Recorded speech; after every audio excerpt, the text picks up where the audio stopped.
Good evening, everyone. Welcome to NTD Tonight. I'm David Lamb, sitting in for David Zhang. Here are some of today's top stories.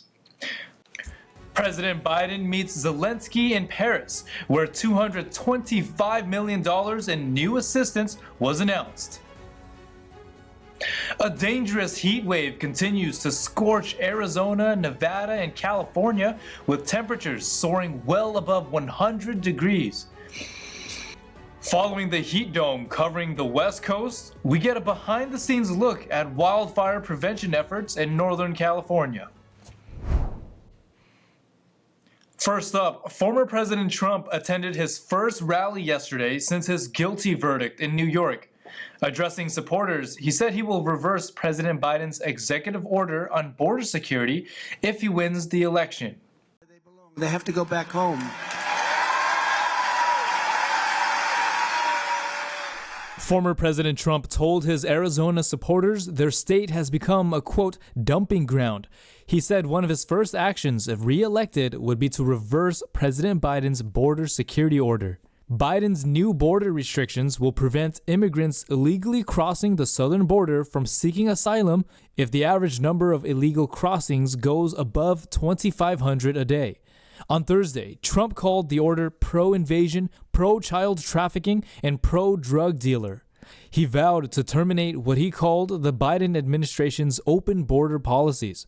He said he would impose tariffs on countries that don't work to stop the flow of illegal immigrants into the U.S.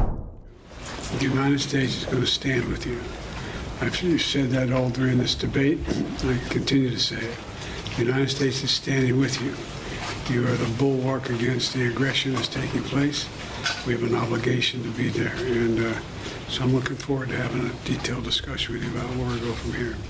But we're still in. The $225 million in new assistance includes artillery rounds and air defense interceptors.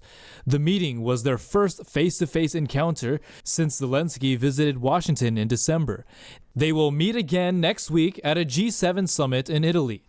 Biden drew a link Thursday between the World War II battle against tyranny and Ukraine's war with Russia. Russia's defense ministry today accused Ukrainian forces of firing 5 U.S.-supplied missiles at Luhansk, a city under Russian control. The ministry said the attack wounded 20 people, including children. Suk Min Choi of Studio City was arrested on Wednesday. He was charged for allegedly directing a video titled "Destroying a Lamborghini with Fireworks." Choi made his first court appearance in Los Angeles on Thursday and was released on a $50,000 bond. His arraignment is scheduled for July 2nd. A California judge has dismissed multiple state charges against Paul Pelosi's attacker. 3 of the 8 charges against David DePape were dropped, according to the San Francisco Superior Court of California. Those included attempted murder, assault of an elder, and assault with a deadly weapon. Last month, DePape was sentenced in federal court for the 2022 attack at Pelosi's home in San Francisco. DePape's defense team argued he should not be charged twice for the same acts. The trial is scheduled to resume in 1 week. A massive heat dome stalling over the southwest will push temperatures in the region well above 100 degrees through the weekend, leaving millions of Americans to endure extreme heat. NTD's Christina Corona highlights some of the activities people are engaging in.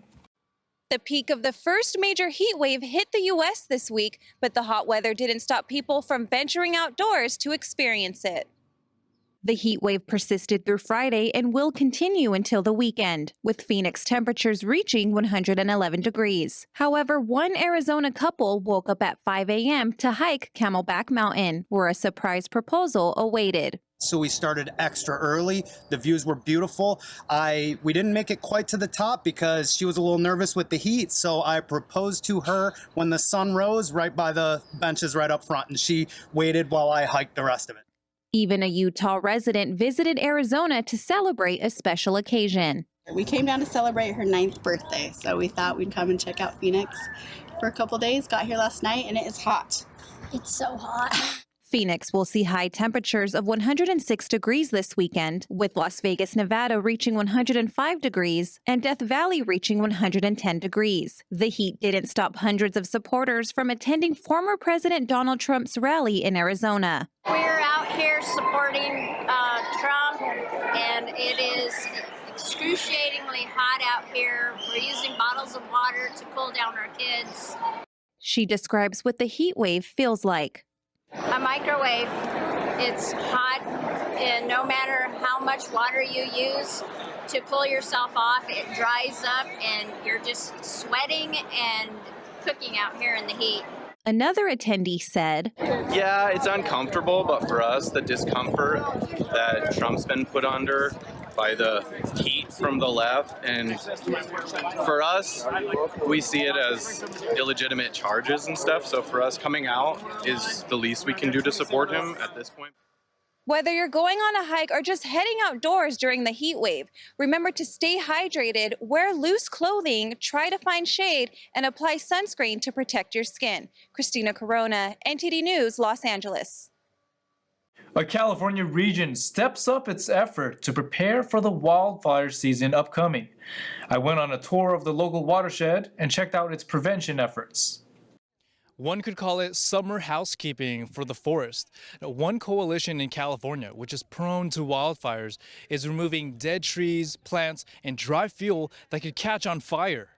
Today, we were looking at the current progress of the Los Gatos Creek Watershed Project. It's a 6-year project where agencies teamed up, including from the Santa Clara Fire Safe Council, San Jose Water Company, Mid-Peninsula Open Space, Cal Fire, and more. This area has seen fire before.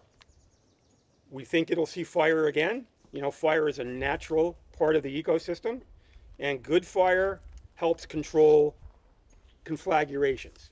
What happens when a fire comes through here is that it results in a lot of sedimentation. It results in water that runs through the land that picks up the sediment and results in a burnt taste. It's very turbid, very muddy. And it's really hard for us to treat. The VP of the local water company says around 100,000 people rely on this lake for water, which makes up 8% of the company's water portfolio. Replacing the water, if it's contaminated, would be 10 times more, he said. The green part of this map represents land that's been treated. The red and orange represent the next steps to treat the land and remove potential ember sources, which can move to parts of forests and residential areas of up to a mile and spark fires. It's always a constant battle, especially the last couple winters. It's been great that there's been a lot of rain, but with a lot of rain is a lot of increase in vegetations. Making sure that all of the vegetation, the trees, the branches and things like that don't gather around all of our residential and structures. So just watching out for trees and limbs that are above structures or near structures and taking care of them ahead of time so they don't fall on things. The project received around $14.5 million in grants to treat 1,778 acres of land. We're cleaning up the forest to mimic as if fire were to pass through. What this does, it creates space for other native trees to grow. It keeps certain trees that grow too fast and shade out other hardwood trees. It's amazing how much wildlife comes back out into the forest once it's opened up. The deer, the raptors, the wood rats. The project started in 2021 and should be completed by 2027. But the ground operations manager told NTD that continuous maintenance of the land would be needed every 3 to 5 years. In Los Gatos, California, David Lamb, NTD News. A Southern California City Council voted not to fly the pride flag at City Hall for the month of June. They say they want to accept everyone, but critics say it's a symbol of hope and safety. The City Council of Redlands, California voted 3-2 on Tuesday to not fly the rainbow flag during Pride Month in June. They say they want to be accepting of everybody. We put the flag up, that means you're going to be exclusive. So I think you may be using the wrong. You'll be exclusive to what you believe in and not necessarily not everybody believes in. We are all Americans. We're all Californians. We're all Redlandsers. That's what we fly out there. Those who want it up say it's a symbol of safety. It is a statement of our shared humanity. It is an acknowledgement that everyone deserves to live with dignity and respect. Supporting the rights and well-being of one group does not take away from others. Instead, it enriches our entire community.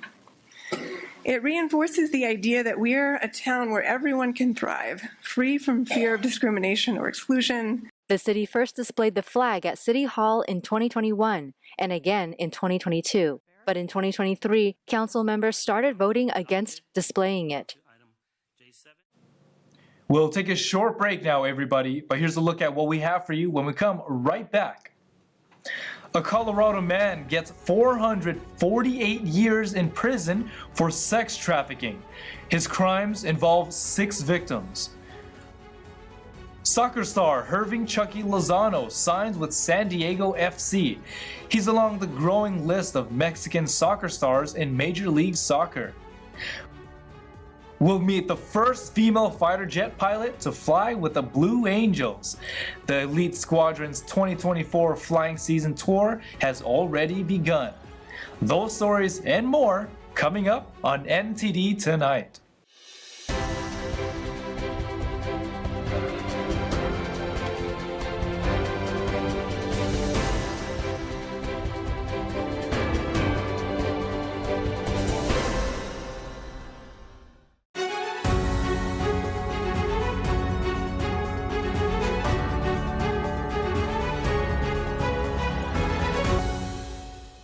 Welcome back to NTD Tonight. I'm your host, David Lamb. It's believed to be the heftiest sentence in American history for a human trafficker. A Colorado man gets 448 years in prison for crimes involving 6 victims. NTD's Jason Blair reports.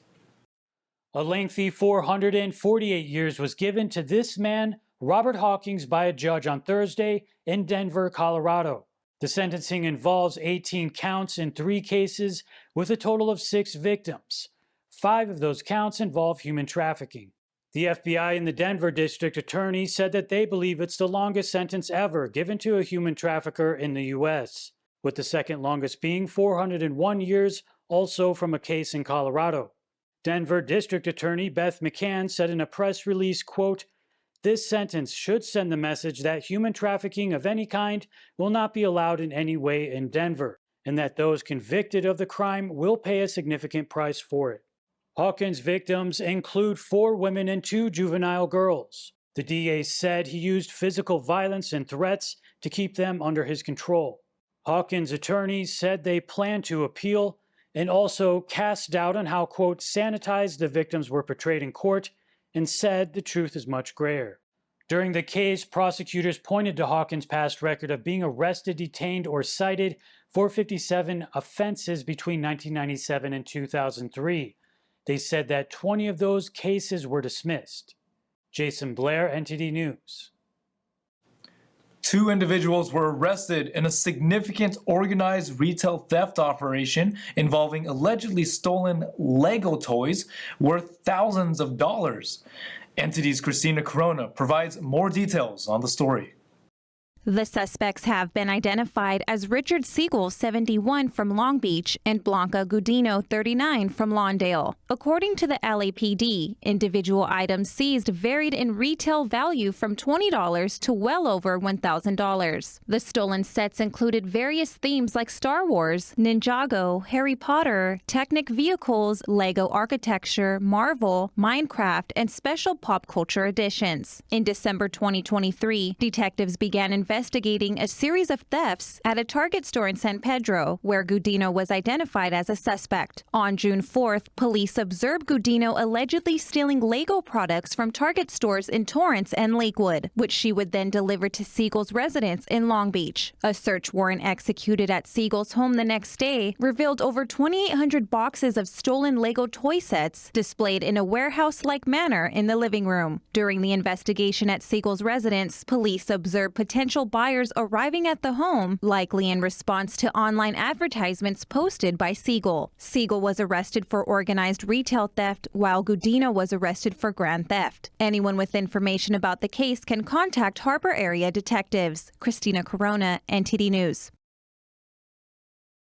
Let's kick it to sports. Big news for soccer fans as San Diego FC makes a major move by signing Mexican star Hirving Chucky Lozano ahead of their MLS debut.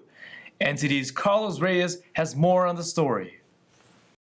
San Diego FC has made a huge splash ahead of their 2025 MLS expansion season by acquiring Mexican superstar Hirving El Chucky Lozano.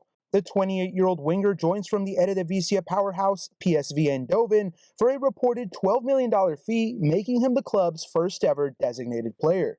Lozano, who will officially join San Diego FC on January 1st, 2025, is under contract through the 2028 MLS season with 2 additional option years. He will finish the 2024 season with PSV before making his way to California. The signing of Lozano is a monumental move for the new club. With 119 goals in 416 professional matches and 6 trophies to his name, Lozano brings a wealth of experience and star power. He has also been a standout for the Mexican national team, scoring 18 goals and providing 12 assists in 70 appearances, including appearances at the 2018 and 2022 FIFA World Cups. San Diego FC, set to become the 30th team in the MLS, has already started assembling their roster. Alongside Lozano, they have signed goalkeeper Duran Ferry, forward Marcus Ingvarsson, and midfielder Zev Verskov. The club is focused on youth development, leveraging their Right to Dream methodology and a state-of-the-art youth development academy. With Snapdragon Stadium as their home ground, they aim to create a strong Mexican influence, given their proximity to the San Diego-Tijuana border. Lozano joins a growing list of Mexican stars in the MLS, alongside Houston Dynamo FC's Hector Herrera and Sporting Kansas City's Alan Pulido. Carlos Reyes, NTD News. The 2024 Blue Angels flying season is underway, and last month a new documentary was released. It shows the teamwork, precision, and power of U.S. naval aviation, including a behind-the-scenes look at the current team of pilots who picked a female aviator to fly a fighter jet for the first time. NTD's Helen Billings has more on the story. Lieutenant Amanda Lee is the first female fighter jet demonstration pilot for the Blue Angels. She first enlisted in the U.S. Navy as an aviation electronics technician, and now she's been flying a Super Hornet for the elite team since 2022.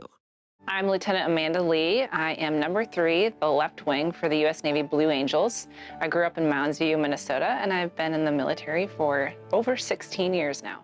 When she enlisted back in 2007, her initial goal was to go back to medical school, but then she was selected to commission as a pilot in 2009.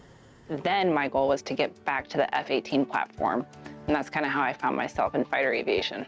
The first time she saw the Blue Angels was in Virginia Beach and was stunned by their performance. Now she's excited to be flying for the squadron. They fly up to 700 miles per hour and get as close as 18 inches apart. I remember the first time I lit afterburner, I giggled so hard going down the runway because you get pushed back in the seat. The first time I did an aerobatic maneuver was actually in the T6. I asked my instructor as I get all set on parameters, we're about to do a loop, and I'm like, do I just do it? He's like, you just do it. And we just did it. Her goal is to inspire people to better themselves and to step outside their comfort zone, because she says you might surprise yourself at how well you can do and how brave you actually are. I have found that throughout my life, if I have given it 100% of my effort, I have found that opportunities open doors. But it's because of them that I was able to say, I want to try to be a pilot. I want to try to apply to Blue Angels. I don't even have to think about it. I don't have to think about obstacles. I just know that, hey, I meet these qualifications. I think I'd be a great candidate. Let me give it a shot. The Blue Angels season is March through November, and they will be performing in San Francisco in October. In California, Helen Billings, NTD News. National Donut Day is this Friday, June 7th. Bakeries and shops around the nation are celebrating with sweet deals. Also, our own Jason Blair caught up with a shop that makes a special type of donut that's been gaining in popularity. Some people like them for breakfast, some people anytime. But whatever the case, the popular fried treat has been getting its own National Day since 1938. National Donut Day was established to honor the Salvation Army's volunteers who served donuts to soldiers during World War I. Since then, the holiday has been held on the first Friday in June. Popular chains are offering deals. This Friday, Krispy Kreme has a no-purchase necessary deal with a free donut of your choice. They also have a buy one dozen and get a second dozen donuts for $2. Dunkin' Donuts are giving customers a free classic donut of their choice with any drink purchase on Friday. Now for National Donut Day, I don't want to leave out one of my personal favorites, the mochi donut. Now it's a combination of Japanese mochi and American style donuts. So mochi donut is a little different than a regular traditional donut because we mix mochi, the rice flour, into the donut. So it makes the texture a little more chewier and lighter. Hannah and Daniel have been running Mochi Nut in Leesburg, Virginia for about 2 years. They rotate their flavors, but said there are a few that are always a hit. A lot of people love the churro, cookies and cream. People would love fruity flavors like mango and strawberry. They're very doughy and they have great flavor, especially with the frosting. And they have little sections that you can take apart rather than eating a whole. Yeah, that's why I like them more than regular donuts. Yeah. There's a lot less stuff than the other one. The other one's just a bunch of like bread. This one's just a lot better. The mochi donut is a somewhat newer concept. The current widely used version can be traced back to Hawaii in the 1990s. Jason Blair, NTD News. Stay tuned for China in Focus with Tiffany Meyer coming up next. China handing out a new rule for citizens with overseas experience. How is it connected to the mass illegal Chinese crossings at the southern border? We break it down. More on China in Focus with Tiffany Meyer at 9:30 p.m. Eastern. And that's all we've got for you tonight. We'd like you to join us again on NTD Tonight every weekday at 9 p.m. I'm David Lamb. That's our program. Have a wonderful weekend.